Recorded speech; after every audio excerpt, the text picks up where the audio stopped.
Hello friends, स्वागत है मेरे चैनल एमसीक्यू स्टडी आईक्यू पे। और आज के वीडियो में हम लोग जो केमिस्ट्री का रेडियो एक्टिविटी चैप्टर करने वाले हैं। मैंने 3 चैप्टर करवा दिया, लूसेंट का, ऑब्जेक्टिव का, और ये आज चौथा चैप्टर रेडियो एक्टिविटी। फ्रेंड्स, अगर आप 3 चैप्टर का जो मेरा वीडियो नहीं देखें वो जाके आप देख सकते हैं, मेरे प्लेलिस्ट में है। फ्रेंड, अगर आप रेलवे की तैयारी कर रहे हैं, एसएससी सीजीएल की तैयारी कर रहे हैं, सीएचएसएल की तैयारी कर रहे हैं, आरआरबी जेई या एसएससी जेई की तैयारी कर रहे हैं, आपके लिए वीडियो काफ़ी ज़्यादा इंपॉर्टेंट होने वाला है। मैं ल्यूसेंट का ऑब्जेक्टिव का चैप्टर वाइज क्वेश्चन करवा रहा हूँ, जनरल साइंस का, जो कि केमिस्ट्री का है ये, ठीक है। केमिस्ट्री भी जनरल साइंस का पार्ट है, और केमिस्ट्री का ये चौथा चैप्टर है radio activity Lucent objective book का।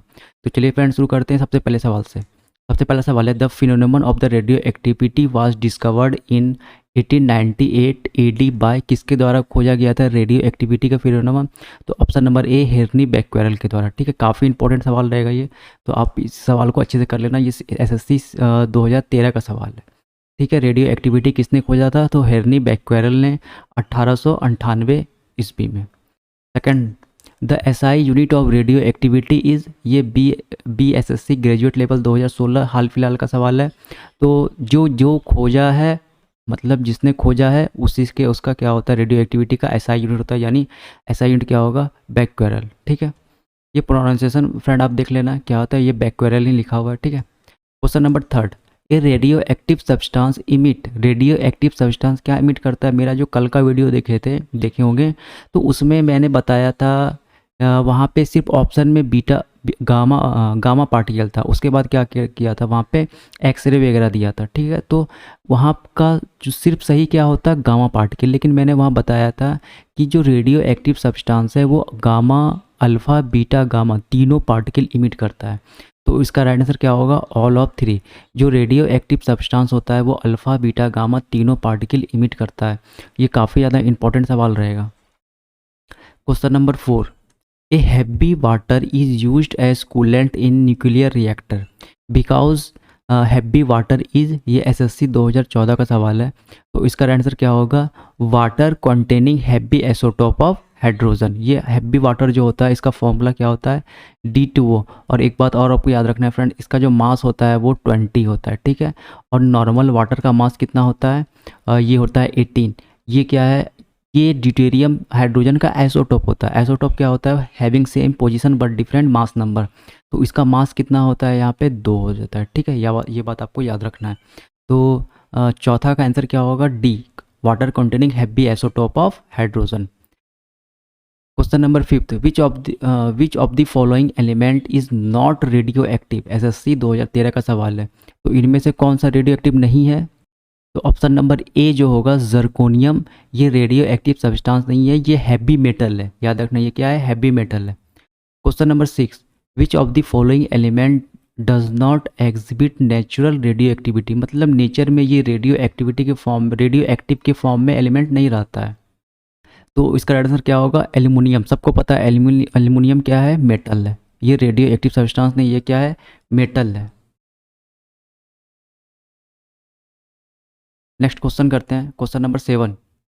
क्वेश्चन नंबर 7 है, nuclear fusion is caused by the impact of, ये जीएसएससी 2015 का है। तो याद रखना फ्रेंड, न्यूट्रॉन्स के कारण होता है न्यूक्लियर फ्यूजन। न्यूक्लियर फ्यूजन कहाँ होता है? तो एटम बम में। एटम बॉम्ब में क्या होता है? न्यूक्लियर फ्यूजन होता है। आगे ये सवाल लेंगे, ठीक है। आपको याद रखना है कि न्यूट्रॉन्स के कारण होता है। ये जीएसएस 2015 का सवाल है। Question number 8, the method of age determination called radio active carbon dating. यहाँ लिखा हुआ है radio active carbon dating can not be use to determine the age of. इन चारों में से कौन सा ऐसा है जिससे हम radio active carbon dating use नहीं करते हैं उसका एज डिटरमाइन करने के लिए? ये एसएससी सीपीओ 2016 का सवाल है। काफ़ी इंपॉर्टेंट सवाल है, रेलवे वगैरह में पूछा जा सकता है। तो राइट आंसर क्या होगा? रॉक। रॉक में हम लोग क्या, कैसे यूज करते हैं? यूरेनियम डेटिंग से यूज करते हैं। किसे यूज करते हैं? याद रखना फ्रेंड, यूरेनियम डेटिंग यहाँ लिख लेना है। से हम क्या करते हैं? रॉक का एज डिटरमाइन करते हैं। और सबको पता है कि फॉसिल बॉडीज़ का हम रेडियो एक्टिव कार्बन डेटिंग से करते हैं, mineral of earth carbon dating से करते हैं, अर्थ का भी हम कार्बन डेटिंग से उसका एज निकालते हैं, ठीक है। लेकिन रॉक का क्या करते हैं हम लोग? यूरेनियम डेटिंग से निकालते हैं। Question number 9, in atomic reactor graphite is use as, काफ़ी इंपॉर्टेंट सवाल है, मॉडरेटर के रूप में यूज किया जाता है। रेलवेज में सवाल पूछा जा सकता है, पीछे एग्जाम में पूछा गया है ये सवाल काफ़ी पहले। Question number 10, in nuclear reactor chain reaction is control by, nuclear reactor में जो चेन रिएक्शन होता है ये कैसे कंट्रोल करते हैं? तो ऑप्शन नंबर ए कैडमियम रॉड या बोरॉन रॉड। ऑप्शन में जनरली बोरॉन रॉड देता है लेकिन कैडमियम रॉड भी यूज करते हैं, याद रखना है। Question number 11। फ्रेंड अगर आप सॉल्व कर रहे हैं तो आप कमेंट सेक्शन में अपना स्कोर भी सॉल्व कर बता सकते हैं कि आपको टोटल में कितना मार्क्स आया है, ठीक है। तो चलिए शुरू करते हैं। Question number 11, the penetrating power of alpha beta and gamma radiation in decreasing order. Penetrating power क्या होता है? याद रखिए फ्रेंड कि एटम बम जो होता है उससे जो अल्फा बीटा गामा रेज निकलता है, क्यों निकलता है? क्योंकि एक उसमें उसमें जो होता है फ्रेंड, जो एटम बम होता है उसमें क्या होता है, रेडियो एक्टिव सब्सटेंस जैसे यूरेनियम सबको पता है, और यूरेनियम क्या करता है, अल्फ़ा बीटा और गामा रेस क्या करता है, इमिट करता है। अब इसमें से क्या होता है, यही रेस क्या करते हैं हमारी बॉडी में, क्या करते हैं, उसको पेनिट्रेट कर देते हैं यानी छेद कर देते हैं। तो आपको बताना है कि सबसे ज़्यादा पेनिट्रिंग पावर किसका होता है और सबसे कम किसका होता है। तो आपको ये जो क्वेश्चन ऑप्शन है इसको याद ही कर लेना है। तो 11 का राइट आंसर क्या होगा? ऑप्शन नंबर बी, यानी गामा रेज जो होता है वो सबसे ज़्यादा पेनिट्रेट करता है, फिर उसके बाद बीटा, तब लास्ट में अल्फ़ा। तो गामा रेज जो होता है वो सबसे ज़्यादा डेंजरस रे होता है क्योंकि इसका पेनिट्रेटिंग पावर क्या होता है, सबसे ज़्यादा होता है। Question number 12। क्वेश्चन नंबर 12 क्या है? The heaviest natural occurring element is. तो राइट आंसर क्या होगा? यूरेनियम। यूरेनियम जो होता है वो सबसे हैवीएस्ट नेचुरल अकरिंग एलिमेंट मतलब जो पीरियोडिक टेबल में जो 118 एलिमेंट लिखे हुए हैं उसमें मेटल नॉन मेटल सारा आ जाता है, तो उसमें से सबसे ज़्यादा भारी कौन सा होता है? तो यूरेनियम। कल मैंने बताया था कि सबसे भारी मेटल कौन सा होता है, तो मेटल कौन सा होता है, तो वो होता है कौन सा? Osmium. Question number 13, yellow cake and atom of smuggling across border is. जो येलो केक हम लोग किसको बोलते हैं जो स्मगलिंग होता है? तो यूरेनियम ऑक्साइड, यानी यूरेनियम को हम लोग क्या बोलते हैं? येलो केक बोलते हैं। ये IS 1995 का सवाल है, पूछ सकता है हाल फिलहाल के एग्जाम में। Question number 14, cobalt 60 is commonly used in radiation therapy because it emit. जो कोबाल्ट 60 होता है वो कैंसर के ट्यूमर को ख़त्म करने के लिए यूज किया जाता है, तो उसमें कौन सा रेडिएशन निकलता है? तो गामा रेडिएशन। गामा रेडिएशन से हम क्या करते हैं, कैंसर के ट्यूमर को ख़त्म कर देते हैं। याद रखना फ्रेंड, कोबाल्ट 60 कैंसर ट्यूमर के थेरेपी में यूज किया जाता है जिससे गामा रेज इमिट करता है। कोबाल्ट 60 क्या एक रेडियो एक्टिव सब्सटेंस है। Question number 15, which of the following is not radio active. तो which of the following is not radio active, इसमें से कौन सा रेडियो एक्टिव नहीं है? तो अभी बताए थे जर्कोनियम। ये IS 2001 का सवाल था जो कि SSC 2014 के सवाल में रिपीट किया गया था, ठीक है। तो याद रखना फ्रेंड, रिपीट होता है पुराने IS या UPSC के सवाल, ठीक है। तो याद रखना फ्रेंड, जो जर्कोनियम होता है वो रेडियो एक्टिव सब्सटेंस नहीं होता है।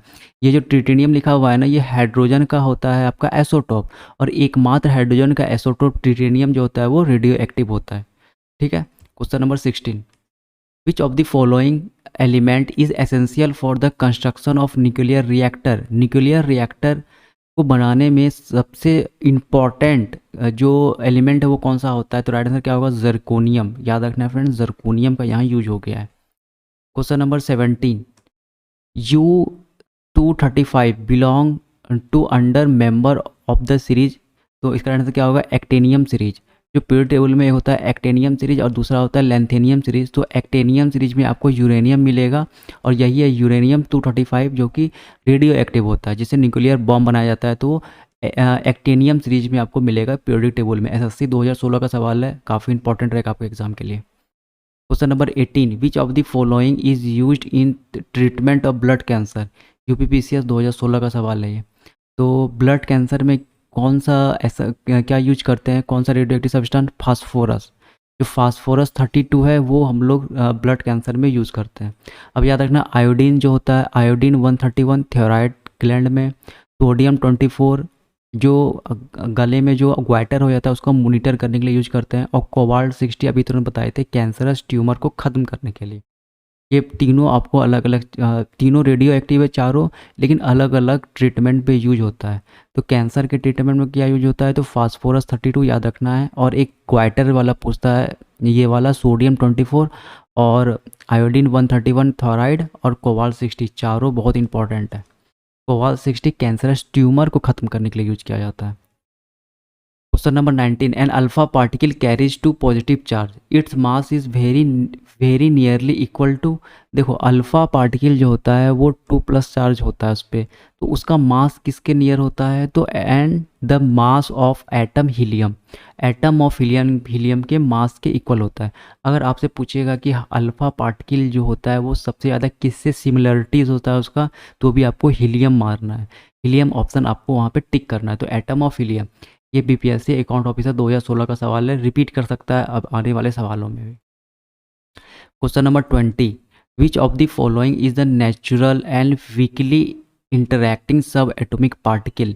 सब एटॉमिक पार्टिकल के बारे में अभी बात करेंगे, तो इसका आंसर क्या होगा, न्यूट्रिनो, जो कि न्यूट्रल भी है और वीकली इंटरएक्टिंग सब एटॉमिक पार्टिकल कौन सा होता है, तो न्यूट्रिनो, आरआरबी एनटीपीसी 2019। एंड ये न्यूट्रिनो जो है, ये जो हम लोग इलेक्ट्रॉन, प्रोटॉन और न्यूट्रॉन जो बोलते हैं, इस चीज़ को हम लोग एंटी न्यूट्रॉन भी बोलते हैं। क्या बोलते हैं, एंटी न्यूट्रॉन बोलते हैं, और ये न्यूट्रॉन के जैसा बिहेव करता है, इसीलिए कैसा होता है, न्यूट्रल होता है। बात याद रखना है, न्यूट्रल, न्यूट्रिनो। अब सब एटॉमिक पार्टिकल के बारे में बात करते हैं, जो आपसे सवाल पूछा जाता है। एक सब एटॉमिक पार्टिकल है पोजिट्रॉन। पोजिट्रॉन कैसा होता है, पॉजिटिव चार्ज होता है, और डिस्कवर किसने किया था इसको, एंडरसन ने। न्यूट्रिनो अभी जो बता रहे थे वो 0 चार्ज होता है, यानी न्यूट्रल होता है, डिस्कवर किसने किया था, फर्मी ने।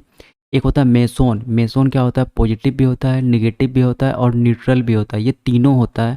इसका डिस्कवर किसने किया था, युकावा ने। ये सवाल तीनों का आपको किसने डिस्कवर किया है इसको याद रखना है। और न्यूट्रिनो को क्या बोलते हैं, एंटी न्यूट्रॉन भी बोलते हैं। क्या बोलते हैं उसे, एंटी न्यूट्रॉन। तो ये आपको सब एटॉमिक पार्टिकल याद रखना है, तीनों सब एटॉमिक पार्टिकल को डिस्कवर किसने किया था, और न्यूट्रिनो के बारे में। मेसोन तीनों होता है। ये सर लास्ट, हाँ 21 अंतिम सवाल है ये, hydrogen bomb is based on the principle of.